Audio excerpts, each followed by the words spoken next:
Ya, kita kembali lagi dalam diskusi atau obrolan titik temu bersama Mas Wahyu. Nah, sekarang ini Mas, kita ngomong tadi itu gambaran tentang gambaran umum tentang dinasti politik di Indonesia, kenapa ini rame diperbincangkan. Nah, saya ingin Mas Wahyu berbagilah pengalaman atau mungkin riset berkaitan dengan praktek dinasti politik mulai dari level Asia Tenggara. Iya.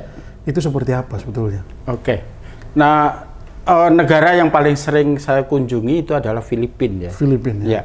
Saya kira 10 tahun yang lalu saya sempat intern. Oke. Magang di lembaga parlemennya Filipina. Mereka kan juga terbagi antara senat dan anggota DPR ya, senator dan anggota Kongres, DPR. 2 atau 3 hari waktu itu saya masuk ke gedung-gedung di sana, kemudian saya lihat list daftar nama-nama itu. Daftar nama-nama itu namanya nggak pernah berubah. Oke. Yang berubah tadi yang misalnya ya, Senor Luis Martin 1. Penggantinya Senor Luis Martin 2. Kayak PAUD lah. Terus sampai 3 atau kemudian senior dulu baru junior gitu-gitu. Nah, itu juga tidak hanya di parlemen di Filipina, tapi juga di pemerintahan, terutama di gubernur dan wali kota. Jadi gubernurnya itu juga gonta-gantinya ya hanya anaknya atau bagian dari itu.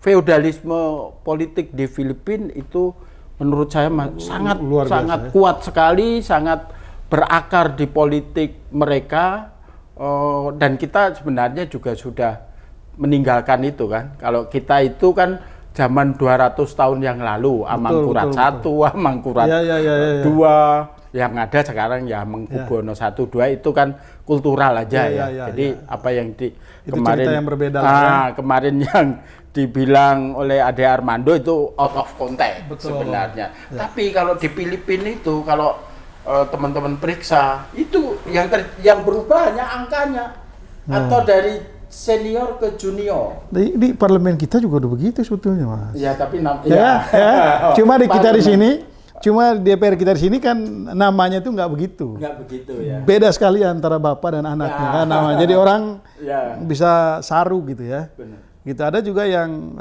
setelah suaminya istri, setelah istri ya anak, kayak gitu-gitu ya.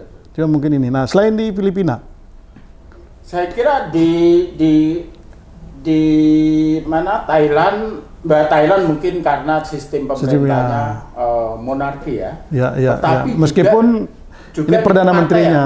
Di kepartaian itu kan yang sekarang sebenarnya kuat itu kan Thaksin ya. Partainya Thaksin itu kan dari Thaksin kemudian dulu ke adiknya sampai sekarang itu juga berkuasa. Thailand juga menurut saya hal yang menarik nanti yang bisa kita amati di sini. Nah, yang saya kira juga hampir mirip ya dengan Filipina atau Indonesia itu adalah Kamboja. Bahkan Kamboja mungkin lebih vulgar. Gitu ya. Karena pemilunya di bawah kontrol partai. Kalau Filipina kan relatif masih demokratik gitu. Kalau Kamboja itu relatif dalam satu kontrol partai dan ketika partai-partai lain mencoba berkompetisi atau berkontestasi di situ, kadang-kadang dikriminalisasi. Itu hanya untuk mengamankan agar anaknya Hun Sen itu jadi perdana menteri. Seperti itu. Nah, disitulah kolusi bisnis itu juga sangat kuat gitu. Gitu. Ya. Kita dengar laporan harian Kompas hari ini ya tentang judi online di Kamboja. Mengapa lestari di situ? Karena itu dukungan dari pemerintah. Itu juga satu bisnis dari pemerintah.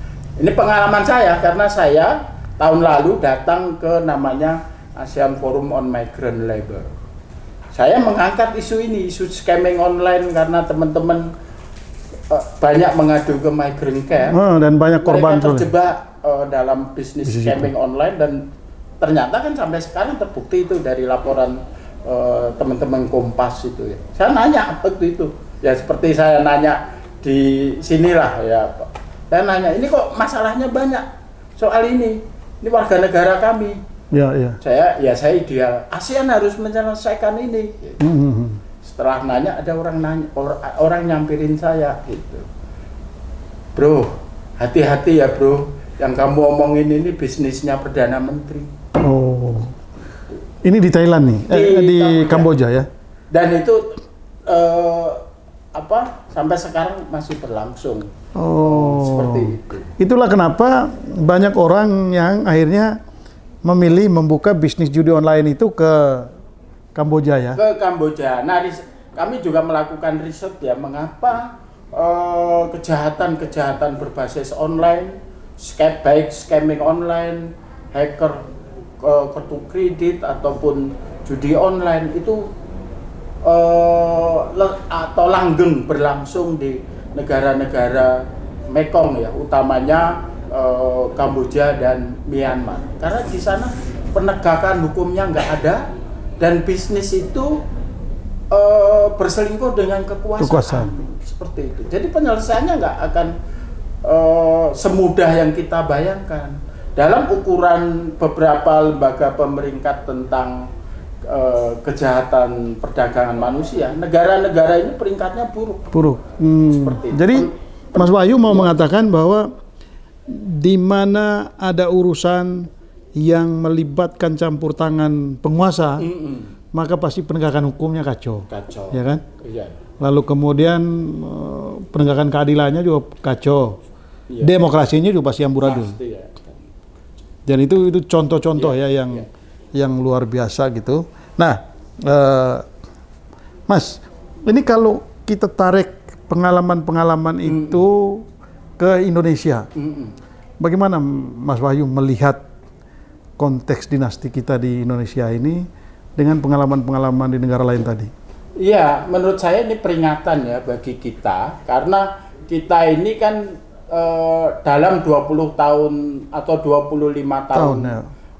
Ini itu kan kita sudah menikmati alam demokrasi ya, kebebasan. Kita ya relatif lebih demokratik, kita bisa ngomong seperti ini, lembaga-lembaga pemantau pelayanan publik jalan gitu ya, meskipun tidak terlalu maksimal. Korupsi bisa menjadi perbincangan publik seperti ya, bisa diungkap secara transparan gitu ya. Kita tidak ingin itu mundur.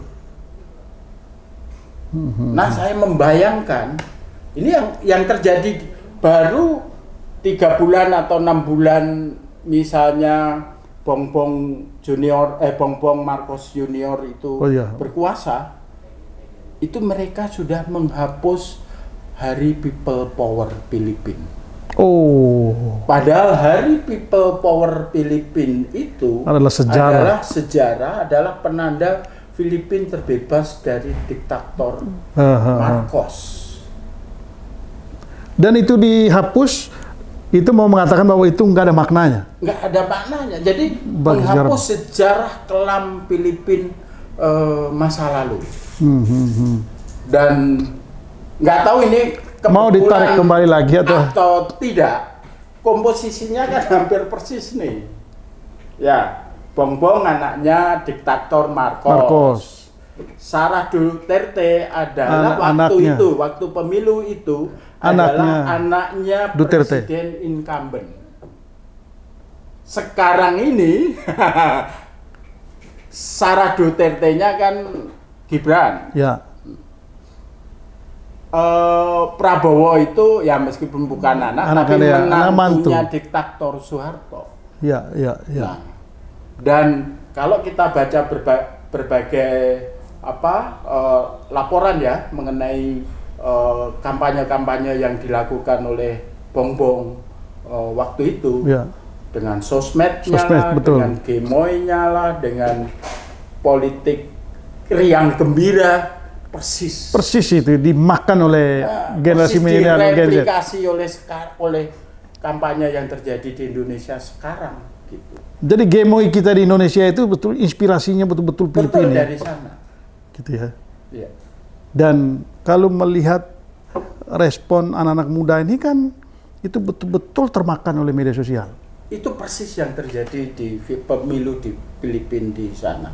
Dengan kekuatan sosial media mereka mampu membeli itu. Kampanyenya nggak jual gagasan mereka, kampanyenya juga joget-joget. Kampanyenya dengan TikTok, dengan apa, itu membius sebagian besar anak muda.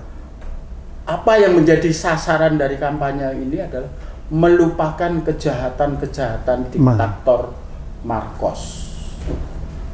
Yang ditampilkan adalah masa-masa keemasan Marcos, tanpa melihat korban yang berjatuhan ya di masa Marcos seperti itu.